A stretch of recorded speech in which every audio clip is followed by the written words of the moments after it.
Hello and welcome to the Infinite Financial Freedom Podcast, where we empower you with financial literacy and guide you on your journey to financial freedom. I'm Josh Metal, and I'm here today with Stephen Flood, CEO of GoldCore.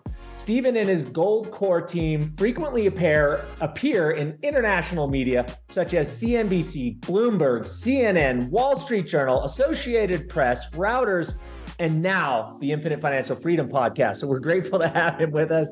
And he also often takes a position or part of the Bloomberg and CNBC gold surveys, as well as the Reuters Precious Metals Poll. So certainly he is an expert in this field. And after his degree in business at the Portobello Business College in Dublin, Ireland, which is where he's joining us from Ireland today as well, Stephen began his career in finance. He held financial and trading posts in New York before joining Goldman Sachs as a sales trader in equity derivatives. Later returning to Ireland from the US, he put his experience in trading, risk, and financial markets at Goldman to good use. His entrepreneurial drive led him to eventually join and now become the CEO of GoldCore. Stephen now leads a group of professionals who advise clients on gold and silver purchasing, which, little known secret, I have been a gold and silver bug since the Great Recession. And so I'm super interested to welcome Stephen to the show. And with that, how are you today, sir? I'm wonderful. And it's great to be here, Josh. Thank you so much for the very kind introduction there. You're a generous man.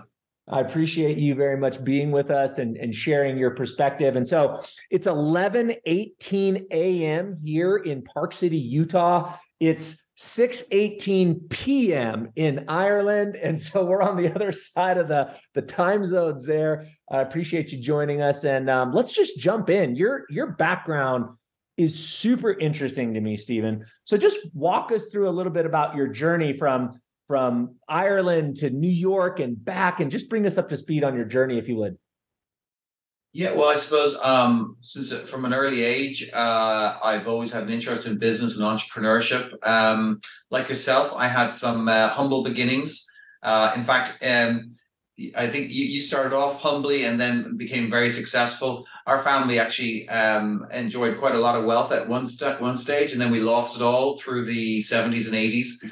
And then my mother, who hadn't actually worked in a kind of a formal job up until in her 40s, circumstances forced her to go back into the workforce, and she became an entrepreneur in her own right and bought a small bed and breakfast in Dublin city centre. And I spent many of my formative years watching her operate that business. Making beds, making breakfast, talking to wonderful American tourists, and learning about the world through the eyes and experiences of our guests. And I always found it really fascinating. And I used to love talking to everybody. And it was a great time. And we didn't have a whole lot. We had to work hard for every penny we got, and we really enjoyed it. So it was a great experience. When I finished college, I made a beeline to New York City to find my fortune. And my first experience there was working for a pump and dump operation, which I think was actually later to be found to be run by the New York mafia.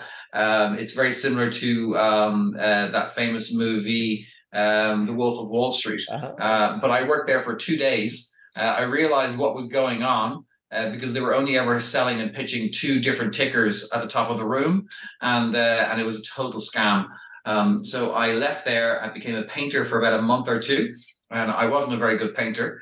My friend who ran the painting company, he used to tell me to be quiet, that he was paying me from the neck down to do the work. So it was just like, it was very funny. Hello, Kyle, if you're watching. And it was a great education as well. But then I got a job in Bankers Trust, which was an extraordinary organization, and at the heart of kind of financial development in New York at the time. Like the first options contracts were actually developed in Bankers Trust. I think Black and Scholes is the options pricing algorithm that's used by the financial industry, and they worked, or one of them worked at Bankers Trust. They got like significant awards for that work. Changed the world of finance, arguably. So I worked there. I was really good at financial technology, loved computer systems, loved diving into technical problems, and bankers was a great place to be. So I learned a huge amount about financial products, the markets, risk, and they gave me a free rein to develop and work on solutions. And I spent so I cut my teeth, so to speak, there, working in the middle office, back office, and then working on the trading desk for equity arbitrage, which was an incredible experience. Where you're basically looking at different sectors of the market and you're trying to make money on the spread. You'd short one side of it, you'd go long the other side, and you'd make money doing that. So I learned a lot there. And then I found my way to Goldman Sachs after Deutsche Bank bought Bankers Trust, and I worked at Goldman, which was an incredible opportunity too. They just opened the doors to non-Ivy League type graduates, so they're taking in people from the street for the first time. So I was part of that cohort who came in. And it was incredible because it's kind of an evolving organization at the time, and it had a very kind of traditional approach to everything, very bad technology. And so when I came in with other people, we had this kind of more kind of street edge to us. We were able to disrupt things greatly. And because there's such a fantastic culture there, they were very open-minded about that too. And they'd just gone public as well, I think a few months before, or a year before.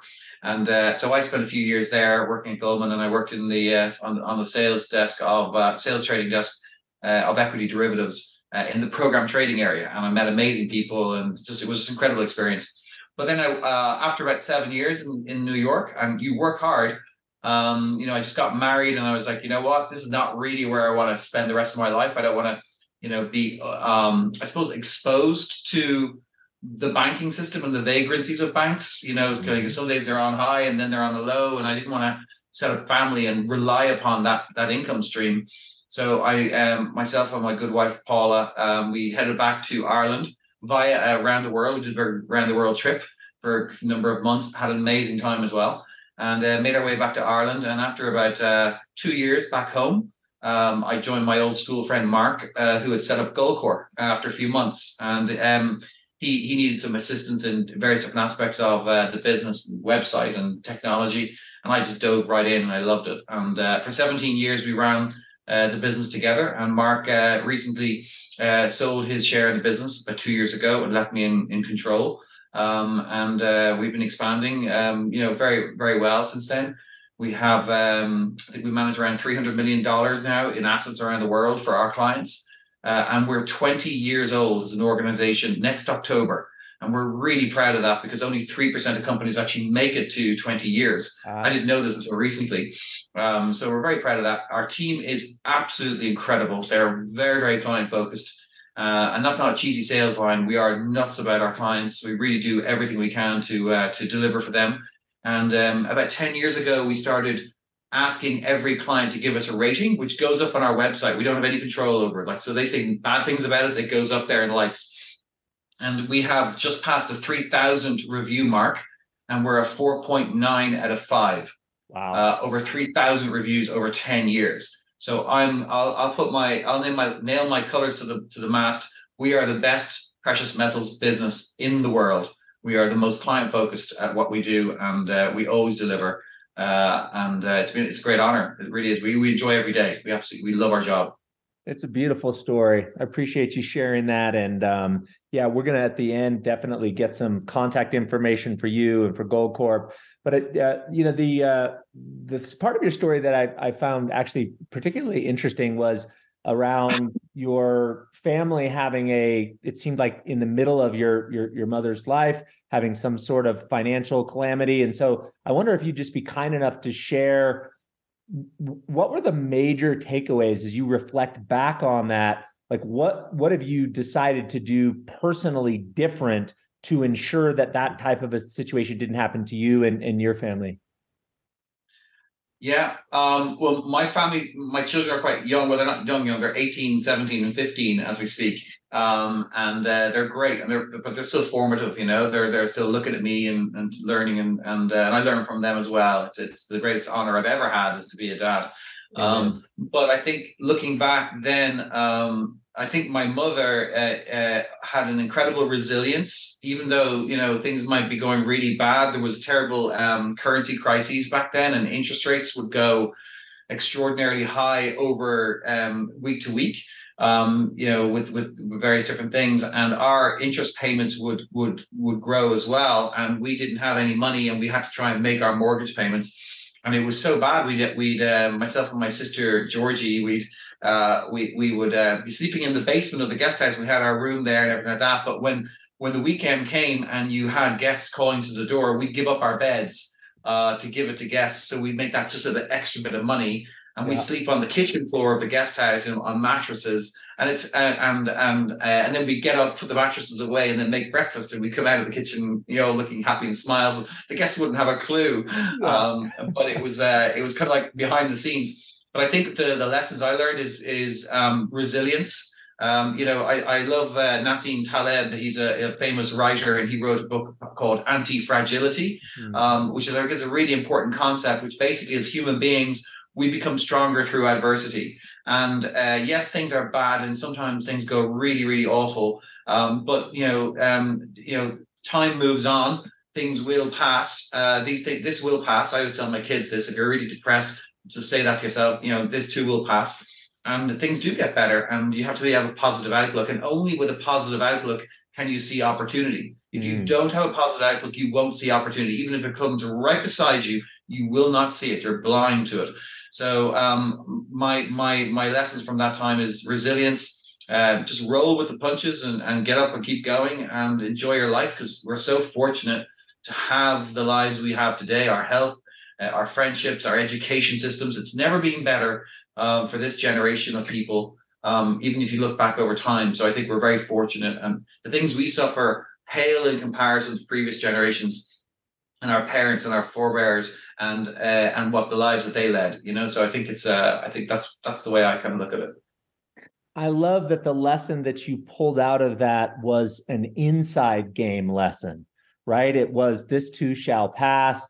And if we're not in a place of, you didn't say gratitude, but what came for me was gratitude and opportunity mindset, then we could literally walk by money laying in the streets. So I love that you came away from that from an inside game tactic versus just a monetary external tactic. That was great. That surprised me, Stephen. I thought you were going to say something totally different, and I loved what you said there. So, money. What is money? They say the money is the root of all evil. People have very interesting ideas of what money is and what it means. So perhaps you could give us an explanation and maybe a little bit of history about fiat money systems and how you think about money. Yeah, well, money, there's only one thing called money, and that's gold. And silver has been money at times, but gold primarily has been money throughout history. Everything else is currency, and currency is a derivative of money. Typically, currencies are issued and they're backed by money, gold. And that was pretty much the case throughout most history, through a lot of different cultures over time. And arguably, the British Empire, it's the stability it brought to developing economies around the world in the 1800s and the Industrial Revolution was in part based on the strength of its currency, which was in large part backed by gold. And the rate of gold to the pound, I think it fluctuated around 40% when it was first put in place back in the 1600s. And then it was watered down at different times, and they left the gold standard, and then they had crises, and then they went back on the gold standard. But essentially, what fiat money is today is currency backed by the tax-raising power of our governments, and it's not backed by anything. It's backed by a promise. And that can be okay sometimes, to have a currency with a government that's stable, that is very fiscally responsible. But I would argue, and it's just my opinion, and probably that of most reasonable people, that our governments have lost their way, and they have decided to abuse their authority by printing money and by issuing too much credit, and also controlling interest rates for political reasons. So back in the 1990s, actually, when I landed in America, about a year after that, they repealed an act called Glass-Steagall. I don't know if you've ever come across Glass-Steagall, But this was an incredible piece of legislation that went to the heart of the original stock market crash in the 1920s. And there was boom and bust cycles around those times as well. And what they realized back then was the financial system is incentivized to lend money, but if they're also selling product, they're going to lend money to get the client to buy more product. So they're going to make on the lend and they're going to make on the product sale. And this is a vicious circle, and it's not productive, and it's not a good use of our capital assets. So the problem we have today is that since 71, Nixon pulled us off the gold standard, and now the dollar is not backed by anything. And as such, no currencies around the world are backed by gold. They're just backed by promises. And it means that you can have a lot of money printing, which leads to inflation. Always. I don't care who you are. It will always lead to inflation. And that's what we're seeing today. It's not Mr. Putin's fault. It's not necessarily the war in Ukraine. This is a monetary experiment, and it's global. And it's been on its way since the last global financial crisis, I think, is when they really accelerated money printing. I think it's about $20 trillion they've generated out of nothing. So when they do that, and this is really important to remember, you're a businessman, I'm a businessman, we pay our taxes, and when we put our after-tax income into our savings accounts to pay for our kids' education or whatever it is, we paid our dues, we paid our taxes. That's our money, our buying power that we should keep. But when we print money, they actually reduce that again. And I'd argue that's called taxation. And it's taxation without representation, which is exactly what happened in Boston, the Tea Party. Is when the King of England decided to tax the American colonies without representation. So I hope what happened then happens again, and these people get thrown out on the street because what they're doing is they're stealing. They're actually taking value from people who've earned it rightfully and using it for their own purposes, political purposes. Yeah, I love that entire history you just put forth. It reminds me, I was just Googling one of my favorite quotes from Milton Friedman, and Milton says, "Inflation is always and everywhere a monetary phenomenon, in the sense that it is," meaning inflation is, "and can be produced only by a more rapid increase in the quantity of money than in output." And I know that's economists speak, but if we boil that down and just think about it super simply, let's think about all of the stimulus, the $20 trillion in stimulus or whatever happened around COVID, whatever that dollar amount was. So that was a rapid increase in the quantity of money. And at the same time, was output going up or creation of product going up? No, it was going down, right? Because we had the supply chain disruptions and the lockdowns and everything. So you had a rapid increase in the supply of money. You had a decrease in the amount of output or production, and you got this crazy inflation that's now going all around the world. And people, like, a really easy way for people to think about this is, look what happened to the values of homes, right? We made super cheap 2.5% mortgages. We helicoptered money to businesses and people all over the country in the United States. And then we took away all the supply chains that builders needed to build homes. It's literally the definition of inflation. And for the US government and the Fed to say, this is really surprising. We thought this was going to be transitory. We're surprised how little we know about inflation. Please, I mean, come on. You had to know that was going to happen. Yeah, it's true. And I think also one part that's never discussed is that globalization, which means they basically opened up the East, i.e. China, India, Bangladesh, and suddenly all of these items and products and stuff like that were then exported to the West, these kind of these market economies, and we imported deflation. So we were printing money, and they're like, no, we're trying to ease here, but we can't get the inflation rate up. We're building up debts, but the inflation rate's not gone up to burn off the debts. And they kept doing more and more of it. And really what they were doing is they're importing deflation as well, which is a counterweight to the inflation, the monetary inflation. And now China, guess what? China is not exporting deflation anymore. They have their own large market economy. They're not as cheap as they used to be. And the prices aren't falling as much as they did. And now we're left with this enormous amount of debt. And you can measure debt as a relative number to GDP. And back at the original global financial crisis back in 2007, 8, 9, debt to GDP globally was 240%. It's now 340% and climbing. So on a relative basis, we are up to our oxters, our necks in debt. And with interest rates going up, that puts extraordinary pressures. So an interest rate move today is like maybe 2 or 3 equivalent moves 10, 20 years ago. Right. It's markedly more impactful. And what's interesting now, I think, is that even though we have inflation burning hot, even historically, with this amount of debt and this amount of money that's been printed, I don't know what this looks like going forward. I mean, this inflation could be sticky, a lot stickier than people think. It could even spike higher before it comes lower. I don't know. It's not necessarily just an energy function. Energy is a big part of it, but I think the monetary system is a big part of it. And I think most people today on the street have never actually experienced inflation. They don't have any institutional memory of the 70s when it got really, really ugly, where people were forced to do 3-day weeks. The rubbish was piling up in the streets in Europe.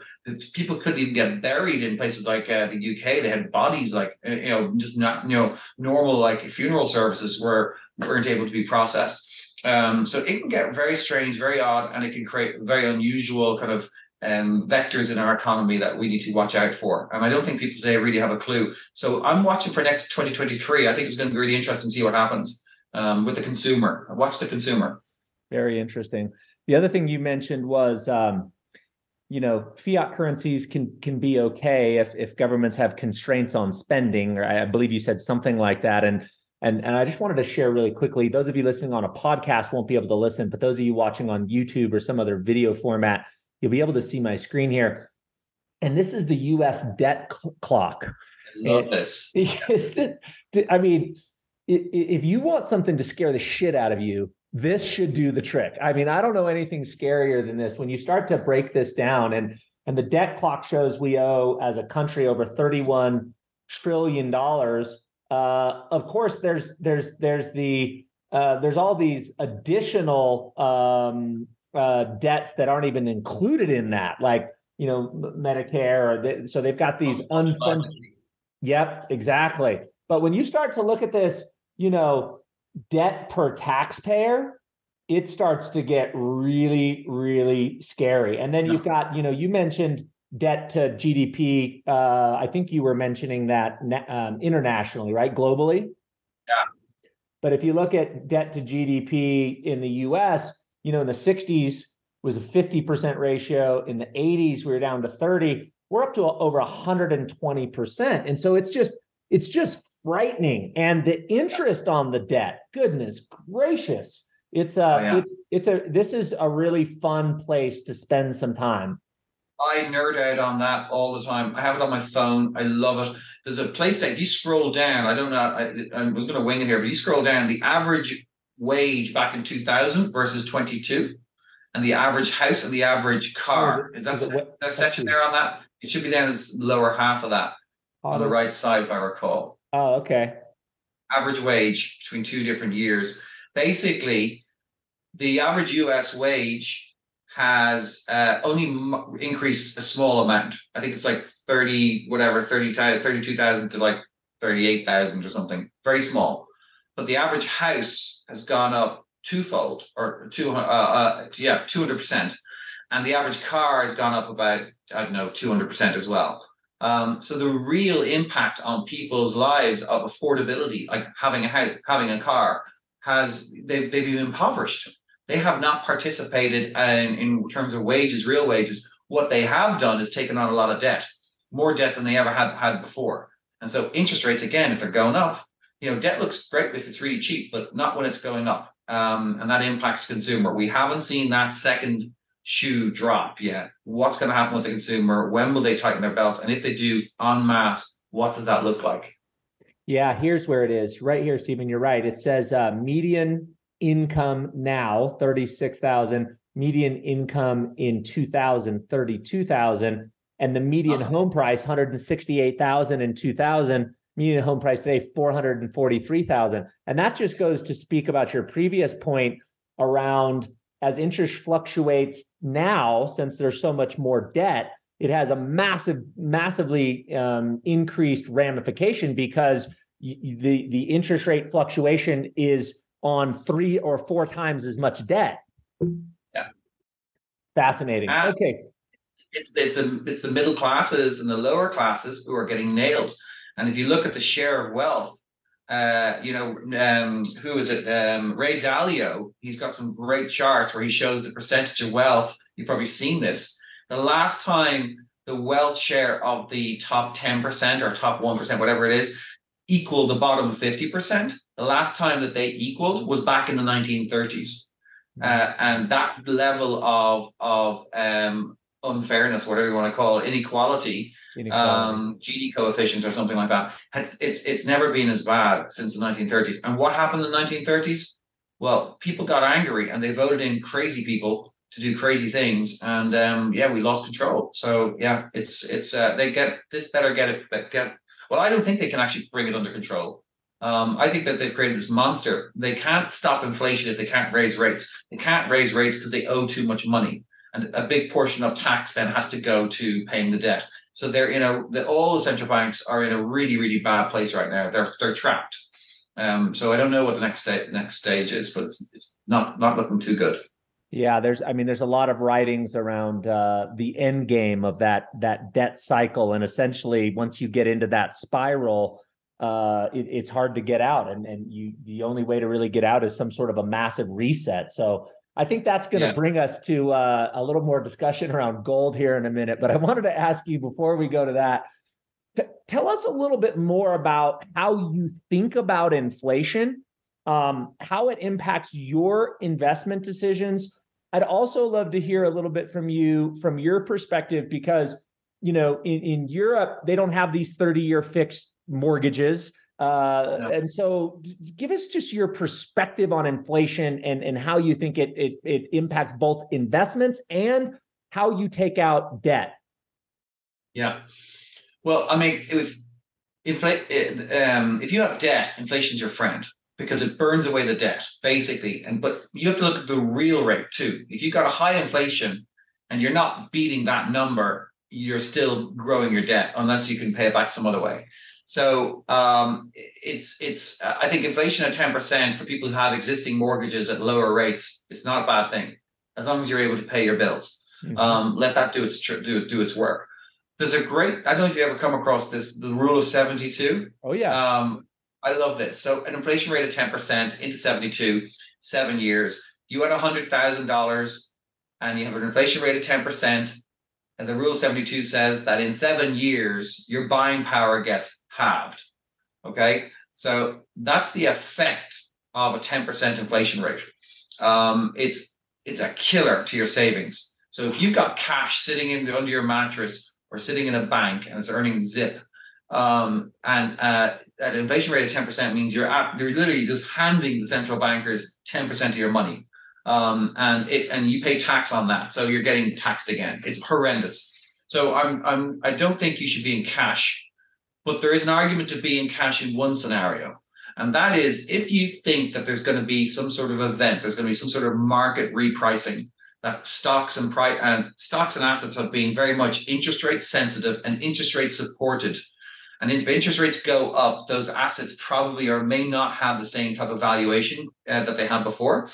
Yeah. If you own gold and everyone else on your street doesn't own any gold, and there's a 50% markdown some week, you open up your newspaper, you open up CNN, whatever it is, and they say, hey, there's a bank holiday enforced this Monday. The banks aren't opening because of a crisis, whatever it is. There's blood on the street. Stock market's gapped down. The guys, the treasury's out on, at the plinth, and they're trying to calm people down. We've got this under control, and the stock markets are selling off. If you have cash, then you can pick up great bargains. Those who don't have gold in their portfolio, I would surmise, will panic because they look at maybe the first 50% down, and then they're looking at going from 50% down to zero. They're looking at getting washed out completely. But the person who has gold is seeing that go up in value because it responds to crises. And if that's going up, it's taking the sting out of the correction. This is the purpose of gold. It's not to make you money. It is to calm you down. It's like a stiff drink. It takes the edge off. It allows you to see things clearly, and you can then take advantage, and you can pick up assets at bargain basements, probably never to be seen again prices, because you have taken stock. You've got that insurance built into your diversified portfolio. So you don't own gold to make money. You own gold to calm you down, to diversify, and that's what you want. That's its purpose in life. And you'll never hear any other dealer or anyone in the markets tell you that. That's from GoldCore. That's 20 years of experience dealing with our customers. We learn that from our customers. That's its purpose. And so explain to us, connect the dots really, if you would. How would you typically expect gold or other hard assets to perform during times of elevated inflation? And how has gold performed over the last, let's call it 24 months, we've been seeing inflation rise? Well, this year it's been fairly benign. I think it's like 5% year to date in 2022, which is not a whole lot. It hasn't really gone on fire. It's an interesting thing. Gold tends to move medium term with consumer stress, and the consumers haven't reacted as badly as people thought they might.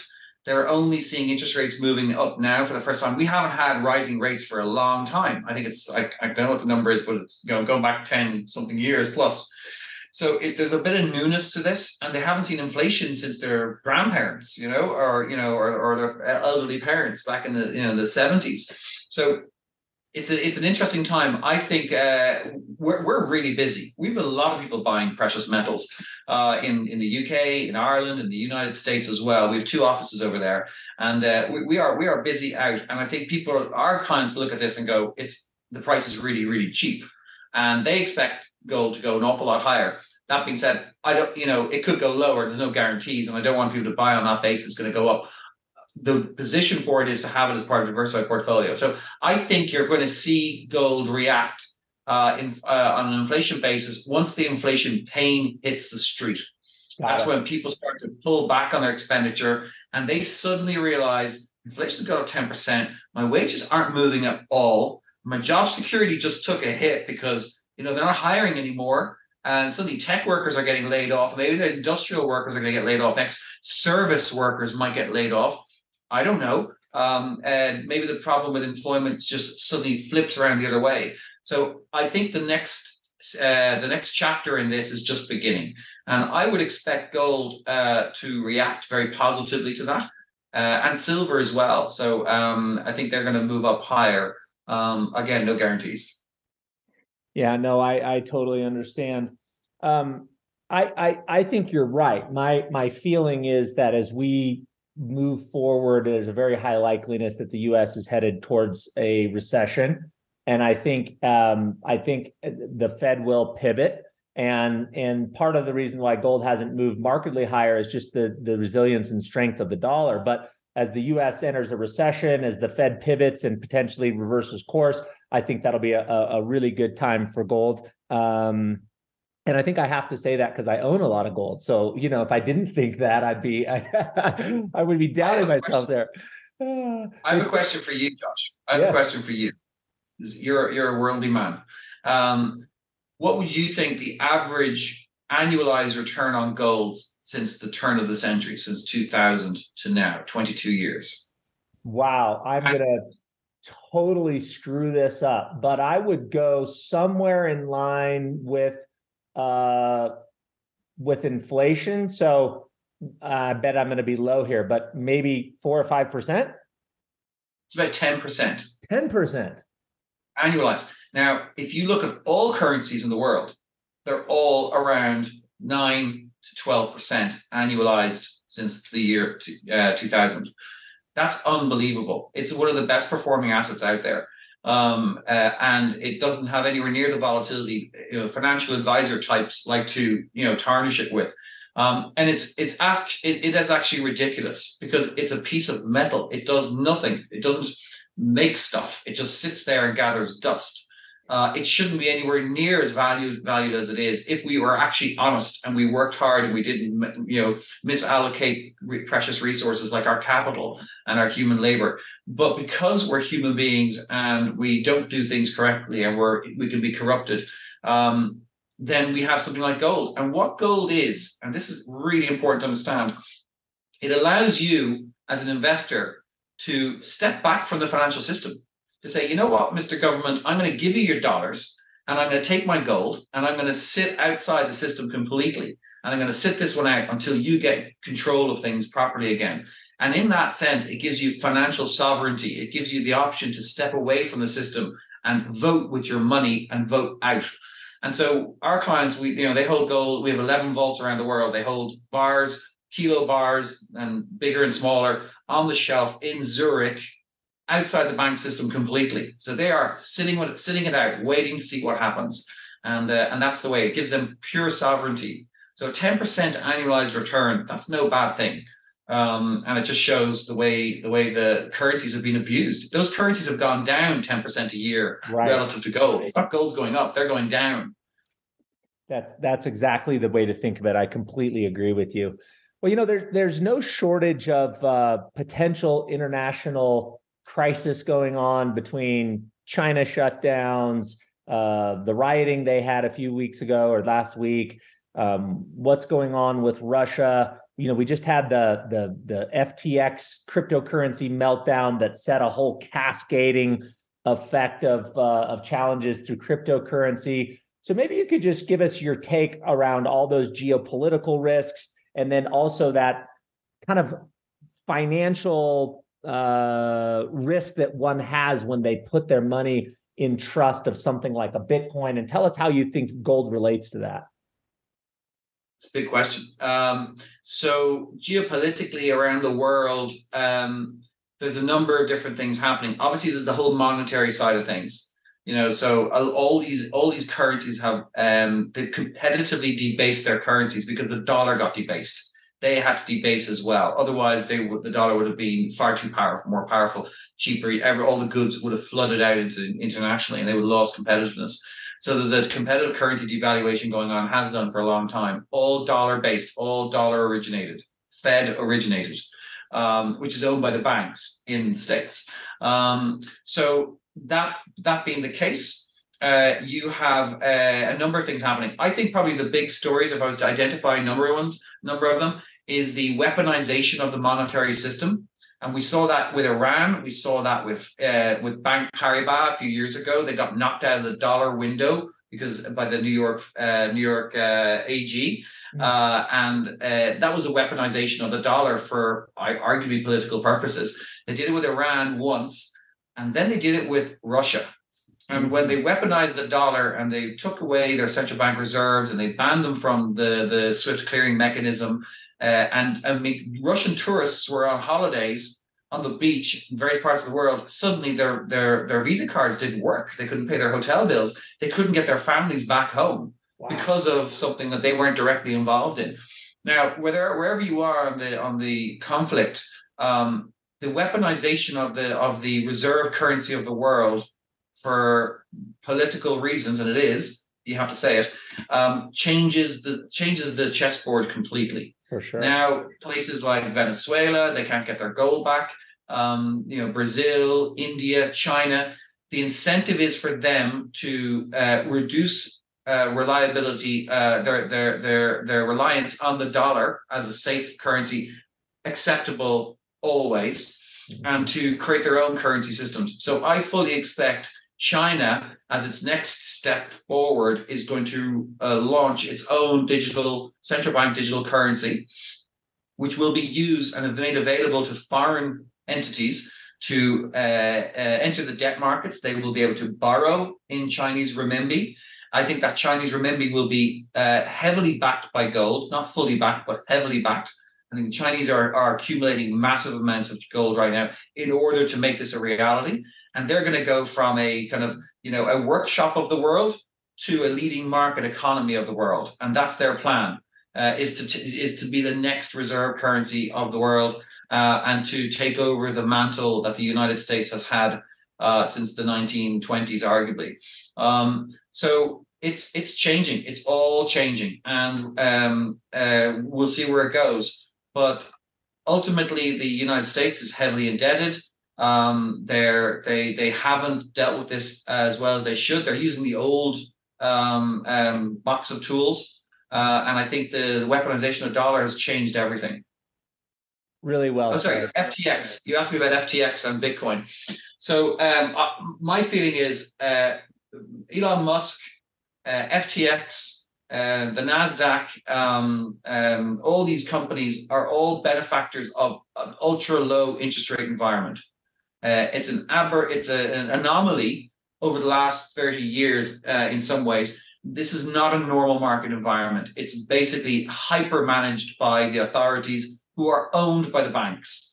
Remember, these people who go and serve in the Fed and in the Treasury, they leave those jobs, they go straight back into the banks, and they earn huge amounts of money in fees. They are fully paid servants of the financial system.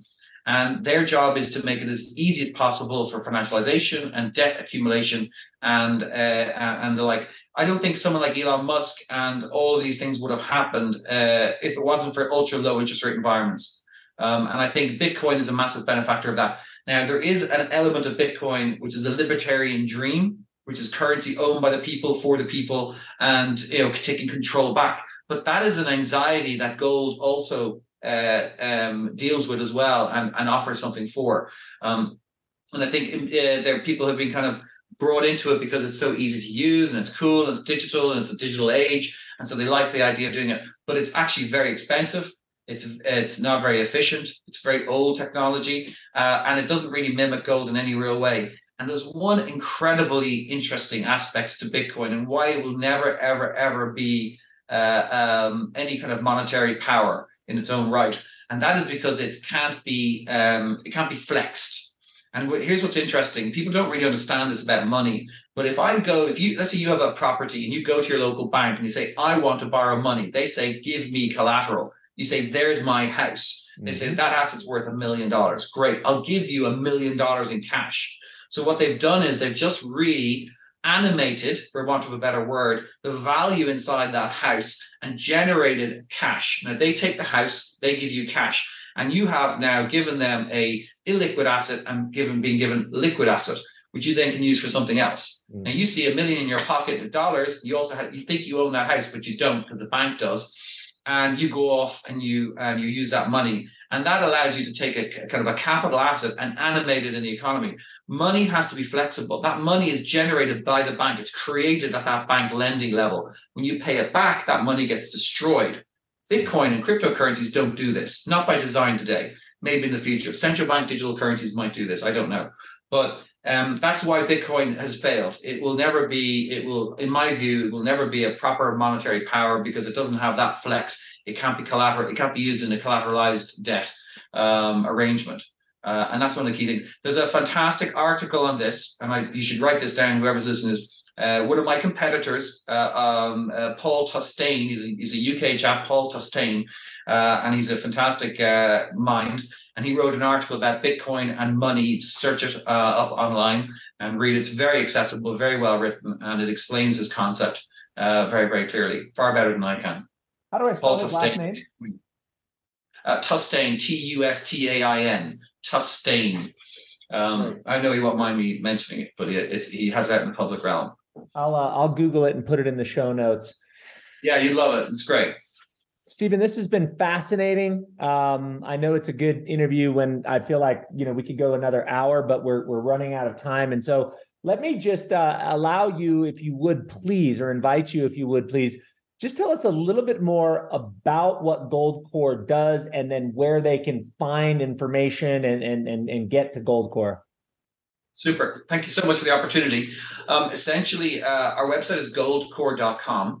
And when you go in there, there's phone numbers and you can call up. And what a lot of clients will do is they'll do a strategy session where we'll have a questions and answers with them. We'll figure out what their needs are, and we'll figure out what type of product is best for those to suit those needs.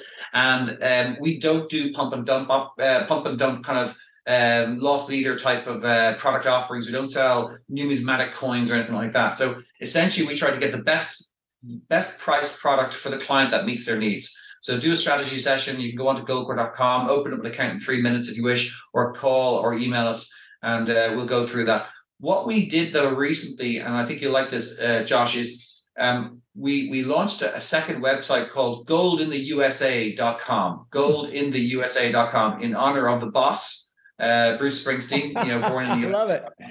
goldintheusa.com.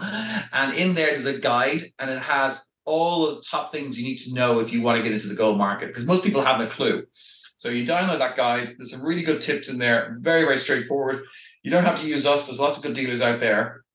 But we have that guide up there for our US customers. You can download that, and we'll send you an email as well if you wish, and then you can engage with us. But it's a fantastic resource.